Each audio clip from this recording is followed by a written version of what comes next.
To Not Gonna Lie, a Wave original brought to you by Olipop, a new kind of soda. I'm your host, Kylie Kelce, a firm believer in waiting until after Thanksgiving. That's right. After.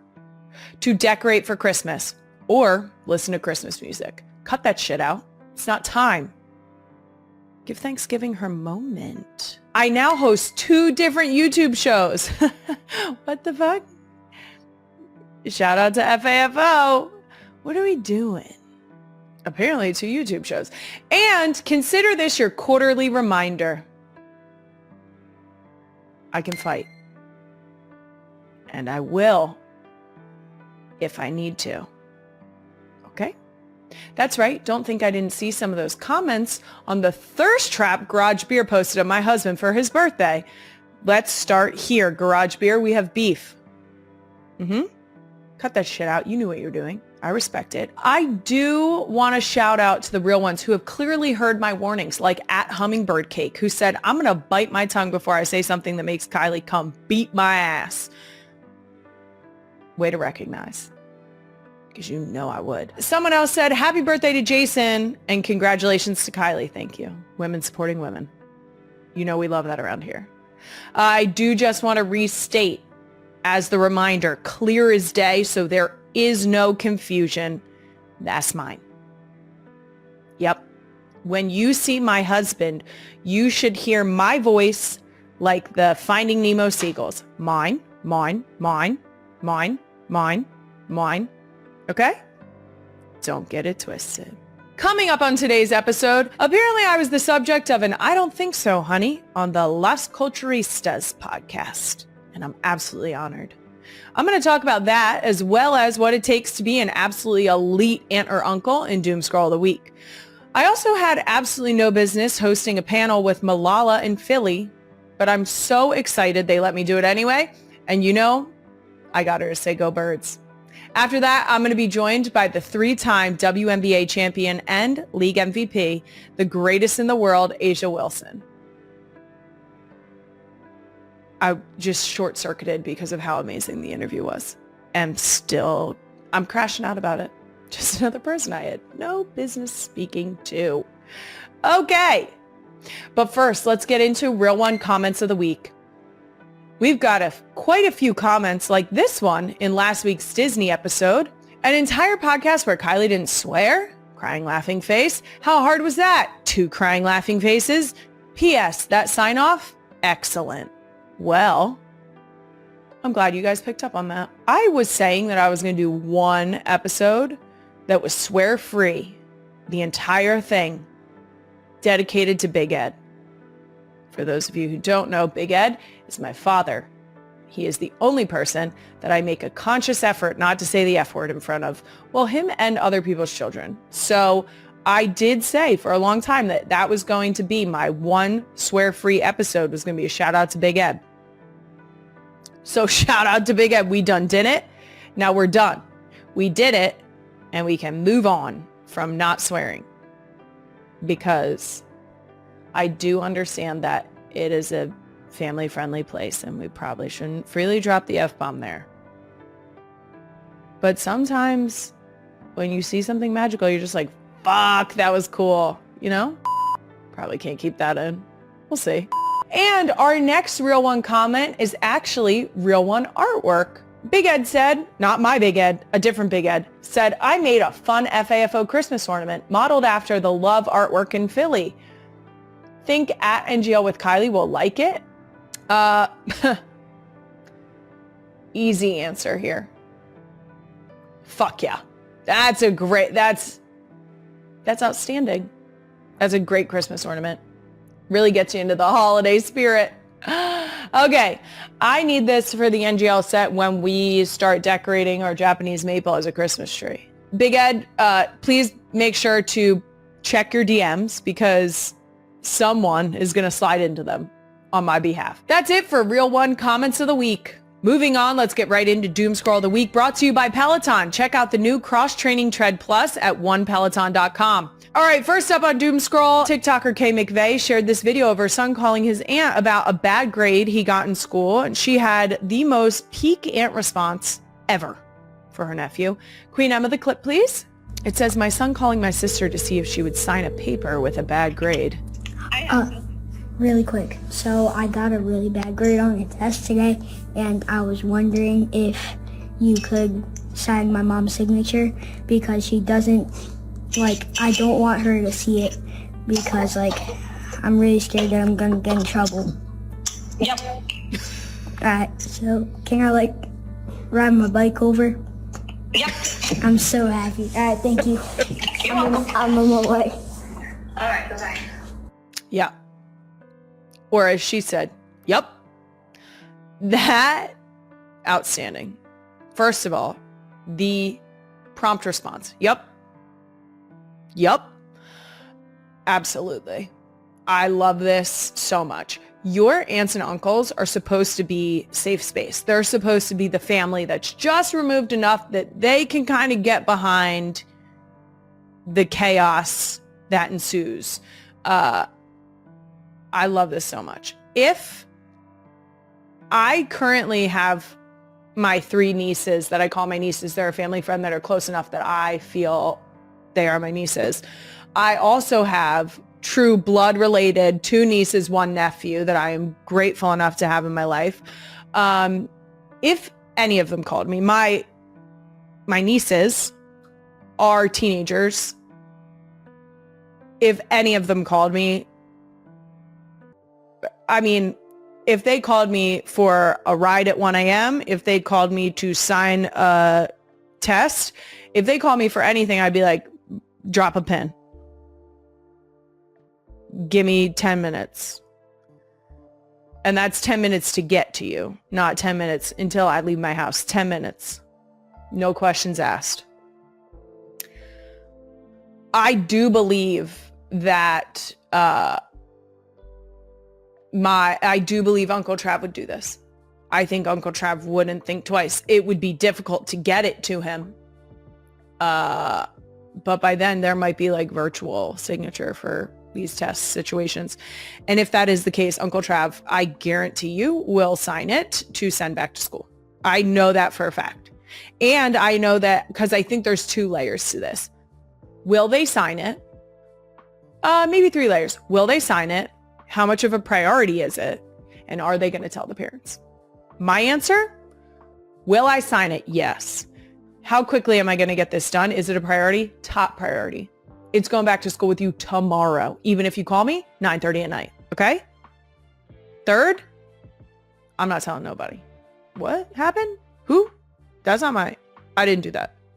I didn't sign that. I don't know what I didn't even receive a phone call. I don't know what you're talking about. Get it? So, call Aunt Kai. She'll take care of it. My little nieces and nephews, you know who you are. Give Aunt Kai a call. I'll take care of it. Take care of it real quick. Yep. To be clear, you're still going to have that grade, but I will sign it. I'm not going to be the aunt that's like, you shouldn't be giving them. No, you earn that grade. C's get degrees. How do you think I graduated? Next up on Doom Scroll, we're talking about practice. That's right. World Cup champion Abby Wambach was on the Today Show and shared her thoughts on parents attending their kids' sports practices. Queen Emma, the clip, please. Do not go to practice. Oh, practice. Parents, drop your kids off. Yeah. If they're young, walk them to the practice. Go get in your car, sit in your car, play on your phone, do whatever you want to do. Read a book, go for a walk, run. Yeah. But do not go to the practice. This is a time for your kids to play, to not be looking over their shoulders. That's true. Also, give parents their life back a little bit. That's true. Come on. Amen. I cannot agree with this more. Don't go to, what are you doing? Don't go to practice. Do not go to practice. The practice is set up to prepare them for gameplay, right? They're there to play. They're there to sort it out. They're there to learn new skills. They're there to focus on their teammates and the coach.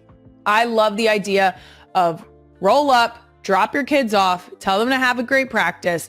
If you want to stick around in the parking lot, fine. But it should be clear to your child that you are not involved in their practice. You know what's cool? When they come to you after practice and they get in the car and you can say, what did you work on today? What did you learn? How did that go? What did you like the best? It's more ways to talk to your kids. the being there. Also, as if what are you going to do? Pop in and coach too? No, go sit in your car. Cut that out. Don't do that. They're at practice. Let them go and play. Like Abby said, let them go play. That's why they're there. We are not quite to an age yet where our kids are doing organized sports without parents. We currently we've started soccer. When they do other practices, they've done gymnastics. During gymnastics, I have tried to sit down so that they can't see me. Wyatt didn't like that because it was more of you're not going to leave me, right? We were still able to talk about what was happening afterwards. And whenever she looked at me, I was like, stop looking at me, focus on what you're doing. And the one time I actually told her in the car, hey, if you keep looking over at me during practice, I will go and sit in a place where you can't see me because I'm not involved in your practice. You have to focus on your coach. And last scroll, it's been brought to my attention that I was featured in an iconic Las Culturistas podcast segment called I Don't Think So, Honey. I have not seen this yet, so you're seeing my reaction in real time. Queen Emma, the clip, please. I don't think so, honey. Kylie Kelce is his wife. I thought she was their sister. That's on you. I thought Kylie Kelce was Travis and Jason's sister, and here's what happened. So I was leaving a hotel, and I walked past this girl, and I'm like, oh my God, that's Kylie Kelce. She's about 5'6". And I say to Melissa, I'm like, I think that was Kylie Kelce. She goes, no, she's tall. And I go, right, because that family is tall. And I go about my life thinking that's their sister who has a podcast. That's so disrespectful towards another podcaster. I don't think so, honey. I need to know this. Like, pop culture is supposed to be something 5 I seconds. know about, and it's something I should know about other podcasters. Kylie, I'm sorry I disrespected. Please come on the pod. I have so many thoughts. First of all, the fact that you said my name one time, humbling experience. The fact that you said it multiple times is actually tripping me out. You said my name. What? Okay. Next, I do appreciate that it was not that you think that we look like siblings. That I don't think that point was made anywhere in your minute of your segment, which I can appreciate because that would have freaked me out. I love his desire to not disrespect a fellow podcaster if we're calling me that. I know that, to be clear, I know I have a podcast. I would not describe myself as a podcaster because I think that's insulting to other podcasters. I would love to go on Las Culturistas. Maybe we can have Bowen and Matt on NGL sometime. Maybe you guys want to come over here and chit chat. I will say, I think since Jennifer Lawrence is sitting in your guest seat, first of all, dragging her into the mess that is that segment with me involved, I'm so sorry to her that my name or any thoughts about me wasted your time. I would like this to end in an apology from me. I don't think so, honey, me. I don't think so, honey, that I should take up any space in your brain, and I'm sorry that I wasted it. Also, I would just like to point out that to be fair, say this all the time. Kylie Kelce, not a great name. It's not a great name. So I would just like to point out that you thought that I was given that name from birth. Kylie Kelce. No. Nope. I'm a McDevitt that fell face first into the Kelce last name. So I swiped my way into that one. Oh God, that's bad. All right, that does it for Doom Scroll of the Week, brought to you by Peloton. Moving on, a brand new edition of Places Kylie Has No Business Being. Recently, I had the pleasure of having absolutely no business hosting a panel for Malala on her Finding My Way book tour stop in Philly, and it was tremendous. It was incredible. My initial reaction to hearing that Malala wanted me to moderate was disbelief. That's the easiest way to say it. I had some words about it that I mean, full disclosure, I said, are you fucking kidding me? You're kidding. You're joking. That's a joke. You're kidding me. I read Malala's first book, I Am Malala, when I was in college. Our school had a very deeply rooted emphasis on what they called engagement for the common good. And there was a lot of looking at international affairs and what was happening across the globe and different social justice issues, so that we could find a deeper understanding for them. And Malala was part of those conversations because of her emphasis on women in Arab countries seeking their education. And because of that, when I got the email asking if I would be interested, I could not compute that. So I said yes, and then proceeded to get very, very nervous about making sure that I was going to live up to an expectation that I think comes along with Malala's professionalism, her intelligence, her wit, all of it. And she was incredible. I'm so grateful to Malala. It was so amazing to meet her and her husband and her entire team. I'm so grateful that they thought that I was qualified to do this. It was incredible. And at the end of the day, we got her to say "Go Birds." Did say if you didn't have an answer, you could say. Yeah. We got a chance to chat before we went out onto stage, and I did compliment her on her usage of green attire, and then proceeded to tell her that if there was ever a lull or a question that was a little too open-ended, feel free to hit them with a "Go Birds," and you'll have them right back on your side.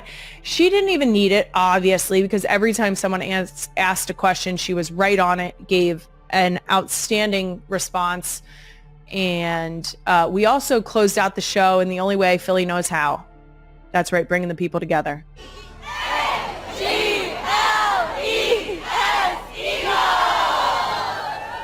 It's beautiful. What, talk about unity, you know, bringing the people together. And all of this, like I said, we got to spend time beforehand backstage. I did spend some of that time convincing her to come to an Eagles game. So now that she's said "Go Birds" and practiced an Eagles chant. Kansas City Chiefs tight end Travis Kelce and girlfriend Taylor Swift have gone from strength to strength since they started dating last year. Now inseparable, the pair have been rumored to be thinking that an engagement might be on the cards over the coming months. Of course, this is all speculation, and with the Chiefs and Kelce in playoff mode, we can't imagine anything happening too soon. And it appears Swift doesn't either, as US Weekly spoke with a source back in December, and it looks like whatever Swift decides, it won't be a spur-of-the-moment thing. She wants it to be for real. Taylor does feel like Travis is the one, but jumping in is not her style, the source said. That's just not how she does things. Marriage is a big deal, and she wants it to be forever. So Taylor won't be all in with Kelce just like that. These things take time, and while we have heard several reports and rumors of the pair getting engaged and even starting a family, it is clear that nothing will be happening quickly. Swift finished her Eras tour last month, and Kelce has the playoffs to look forward to, so the pair's dance card appears full right now. Once Kelce's season finishes, whether this week or in 3 weeks, conversations could begin about the next step in their relationship, which Swift is apparently already excited about, but wedding bells won't be happening unless Taylor is fully bought in. And while it seems that way now, playing the long game might be the way to go. Travis Kelce took some time to get away last week, spending a few days in New York. He even made an appearance at his favorite Big Apple establishment, Puffy's Tavern, inside the Tribeca bar, as well as watering holes all over the country. Conversations have centered on Denver's 8-2 record, tied with the Colts and Patriots for the NFL's best mark. One reason that some rankings lack respect for the Broncos is their penchant for slow starts. So, let the Broncos score first and it's a guaranteed win, right? That's not how that works, Kelce said on Wednesday's edition of New Heights, disagreeing with his brother's suggestion. Nobody in their right mind is just like, let's spot M7. I think we're going to try and start fast and finish even faster. I think that's going to be the key to the game right there. The key to the Broncos' record is points in the final quarter. They rank third in the league with 96 fourth-quarter points. Incredibly, they've scored first only once in 10 games. And while their tendency to start slowly but win so many games is baffling, it's easier to understand when looking at quarterback Bo Nix. The second-year starter when playing with a lead this season has an 88.8 passer rating with 7 touchdown passes and 4 interceptions. When playing from behind, Nix's rating jumps to 100. 9 with 11 touchdown passes and only 1 interception, but Andy Reid sees one statistic as what defines Nix in Sean Payton's offense: 8 wins. Yeah, he's picking up what Sean's asking him to do, Reid said Wednesday, and then executing and doing a good job with that. And that's a primary responsibility of the quarterback. You're going to be given a scheme, and you got to become a master of it and make everybody around you better. And he's done a nice job with that. Payton's done a nice job to keep his team focused while the defense carries the Broncos over the last 2 weeks. Since the beginning of Week 9, Denver is averaging just 14.0 points and 245.5 total net yards, both 28th in the NFL. I think right now, Kelce added, the Broncos are playing so well together. They're playing complementary football. They might not have a lot of games where they're scoring a lot of points, but they're playing great defense, and then in those big moments, their offense keeps finding ways to win football games. And Bo Nix, man, we've said it on here before. It's like, when the pressure is on, it seems like he just turns into a different guy. So, it's going to be a 4-quarter heavyweight battle. I'm here for it. I love these kind of games. While some NFL players spend their bye week catching up on sleep or family time, Travis Kelce opted for a little adventure, and some quality time with fiancée Taylor Swift. The Kansas City Chiefs star opened up about how he spent his week off during the latest episode of New Heights, the podcast he co-hosts with his brother, Jason Kelce. Kelce didn't hold back when describing how much he enjoyed his brief break from football. I got a little bit out of the house, went to New York, he said. Just hung out, man, put the feet up. Saw some cool places, ate some great food. Got to feel the big city and its electricity, and its buzz that it's always got. Yeah, it's my favorite time right now, as the seasons are changing, to be around the Midwest and the Northeast. And, yeah, it was pretty fun. The Chiefs tight end said he took the opportunity to catch up with friends and soak in the city's energy. There's a picture of me at Puffy's Tavern saying what's up to a couple guys, he added. Met my guy Summit out for a drink, met some new friends. Got some new friends that I know out in New York. For Kelce, now in his 13th NFL season, the time away from Arrowhead Stadium was much needed.